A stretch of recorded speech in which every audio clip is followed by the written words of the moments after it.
Hey guys, welcome back to the channel woman with super power. मैं हूँ आपकी दोस्त रजनी और लेकर आई हूँ आपके लिए एक इन्फॉर्मेशनल इंटरेस्टिंग वीडियो।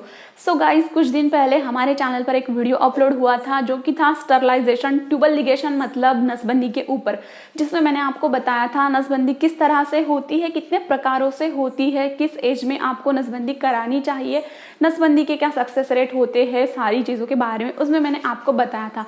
लेकिन उस वीडियो के कमेंट बॉक्स में कुछ कमेंट्स ऐसे आई थी जो नसबंदी करा चुकी है उनकी तरफ से भी थी, जो नसबंदी कराना चाहती है उनकी तरफ से भी ऐसी कमेंट्स थी कि क्या नसबंदी के बाद प्रेगनेंसी के चांसेस होते हैं और नसबंदी का सक्सेस रेट कितना होता है, नसबंदी के बाद अगर ये ऑपरेशन फेल जाता है तो इसके पीछे क्या कारण होते हैं।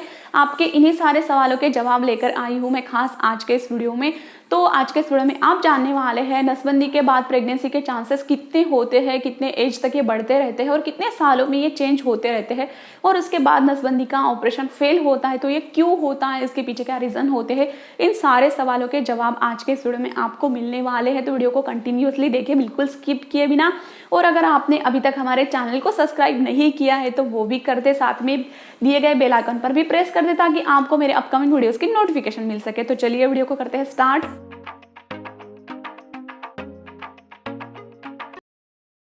तो सबसे पहले जानते हैं ट्यूबल लिगेशन स्टरलाइजेशन मतलब नसबंदी क्या है और ये किस तरह से होती है।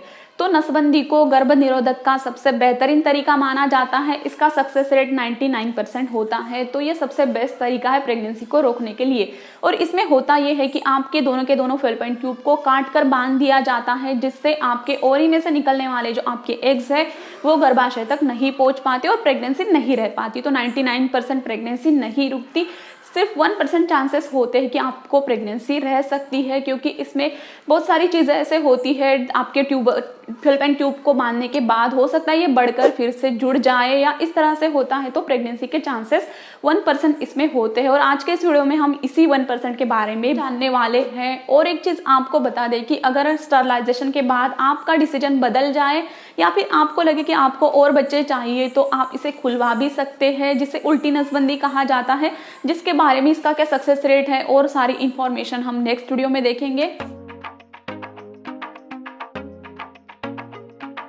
और अब देखते हैं सबसे महत्वपूर्ण पॉइंट, नसबंदी के बाद प्रेगनेंसी के क्या चांसेस होते हैं, किस तरह से होते हैं। तो गर्भ निरोधक के तरीकों में सबसे असरदार तरीका नसबंदी को माना जाता है, क्योंकि इसका सक्सेस रेट 99% होता है। इससे ज़्यादा असरदार तरीका दूसरा कोई भी नहीं है। और गर्भ निरोधक के तरीकों के बारे में हमने स्पेशल वीडियो बनाया है, जिसमें हमने बहुत सारे गर्भ निरोधक के तरीकों के बारे में बताया है, जिसकी लिंक आपको साइड में या फिर डिस्क्रिप्शन बॉक्स में मिल जाएगी। तो नसबंदी के 1 साल बाद 1000 में से एक महिला का चांसेस होता है प्रेगनेंसी का, क्योंकि टाइम के साथ साथ एक्चुअली नसबंदी में होता यह है आपके फैलोपियन ट्यूब को काट कर बांध दिया जाता है, जो कि टाइम के साथ साथ बढ़ भी सकते हैं, जुड़ भी सकते हैं, तो आपकी प्रेगनेंसी के चांसेस बढ़ते हैं। और यही चांसेस 5 साल बाद 1000 में से 2 से 10 महिला के चांसेस बढ़ जाते हैं प्रेगनेंसी के। तो फैलोपियन ट्यूब को बांधने के बाद भी कुछ मामलों में गर्भावस्था की संभावना होती है, और इसमें ज्यादातर जोखिम अस्थानिक गर्भावस्था की मतलब एक्टोपिक प्रेगनेंसी की होती है। एक्टोपिक प्रेगनेंसी के ऊपर भी डिटेल में हमारा वीडियो है, जिसकी लिंक आपको साइड में या डिस्क्रिप्शन बॉक्स में मिल जाएगी।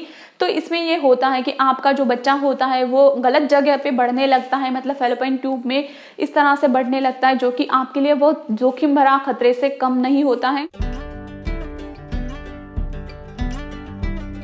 और अब हम देखेंगे नसबंदी के विफलता के कारण, क्यों नसबंदी फेल जाती है, नसबंदी के बाद भी क्यों प्रेगनेंसी ठहर जाती है। तो इसमें सबसे पहला कारण तो ये है कि आपके फैलोपियन ट्यूब को ठीक से बांधा न गया हो, इसलिए आपको प्रेगनेंसी रह गई है। और उसके बाद दूसरा कारण हो सकता है कि सर्जरी के दौरान कोई टेक्निकली कोई गलती हुई हो, जिसके कारण आपकी प्रेगनेंसी ठहरी हो।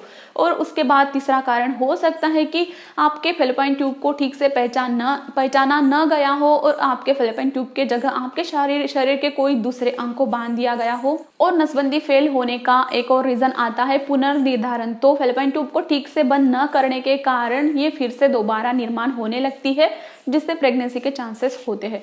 और उसके बाद आपकी चिकित्सा से पहले ही आपके गर्भाशय में गर्भ का होना, ये भी नसबंदी का फेल्योर में भी आता है, क्योंकि ये पहले पकड़ा नहीं जाता और उसके बाद जैसे गर्भ बढ़ता है तो उसके बाद ये पकड़ में आता है, तो इससे कहा जाता है नसबंदी का ही फेल्योर समझा जाता है। और उसके बाद बांधने की प्रक्रिया में गलत उपकरणों का उपयोग करना, ये भी आपके नसबंदी के फेल्योर में आता है, फेल्योर के कारण कारणों में आता है। और उसके बाद घाव ठीक से न भरने के कारण भी नासूर हो जाना, ये सारे कारण आते हैं आपके नसबंदी की विफलता के। और नसबंदी के दौरान किस तरह की जोखिम, किस तरह से जटिलताएं आती है, ये अब हम बताने वाले हैं। क्योंकि बहुत सी महिलाओं के मन में नसबंदी के बारे में एक डर छुपा हुआ होता है, उन्हें एक्चुअली पता भी नहीं होता कि क्या कुछ नसबंदी में जटिलताएं आती है, क्या कुछ जोखिम पैदा हो सकती है, लेकिन उससे ज़्यादा डर वो अपने मन में पालती है। तो अब हम बताएंगे किस तरह की जोखिम आपको आ सकती है। तो इसमें सबसे पहले आपके सर्जन आपको एक सहमति फॉर्म देते हैं, जिस पर आपको सिग्नेचर करनी होती है, जिस पे लिखा हुआ होता है आपको किस तरह की जोखिमें आ सकती है। तो किस तरह की जोखिमें आ सकती है ये अब हम देखेंगे। तो इसमें सबसे पहला तो आता है एनेस्थीसिया से जुड़े हुए जोखिम। उसके बाद आपको बॉडी के अंदर कट लगने के कारण आपको ब्लीडिंग होने के चांसेस भी होते हैं। उसके बाद इन्फेक्शन के चांसेस आपको होते हैं। और उसके बाद अगर आपके फैलोपियन ट्यूब ठीक से बंद न किए जाते हैं तो आपको प्रेगनेंसी के चांसेस भी होते हैं, और आपको एक्टोपिक प्रेगनेंसी के चांसेस भी बहुत ज़्यादा मात्रा में होते हैं। और उसके बाद आपके बाकी अंगों को होने वाला नुकसान। तो इस तरह की जोखिमें, जटिलताएं आपको आ सकती है। और इसमें कुछ जटिलताएं इस कारण भी आपको आ सकती है कि आपको पहले से कोई बीमारी जैसे कि मधुमेह, ब्लड प्रेशर या फिर पेट का और कोई ऑपरेशन हुआ हो, इसके कारण भी आ सकती है। और अब सबसे लास्ट, नसबंदी के बाद आपके पास प्रेगनेंसी के लिए क्या कुछ विकल्प बचते हैं। तो अगर आपका डिसीजन बदल जाता है नसबंदी के बाद, अगर आपको लगे कि आपको और ज़्यादा बच्चे चाहिए, तो इसमें आप क्या कर सकते हैं। तो सबसे पहली चीज़ तो ये है कि आप नसबंदी को खुलवा भी सकते हैं। तो नसबंदी को खुलवाने की ऑपरेशन होता है जिसे उल्टी नसबंदी कहा जाता है, जिसके सक्सेस रेट थोड़े कम होते हैं लेकिन उसमें प्रेगनेंसी के चांसेस होते हैं। और उसके बाद आप IVF ट्रीटमेंट भी करवा सकते हैं, जिसके ऊपर हमारा ऑलरेडी एक डिटेल वीडियो है, वो आप चेक कर सकते हैं।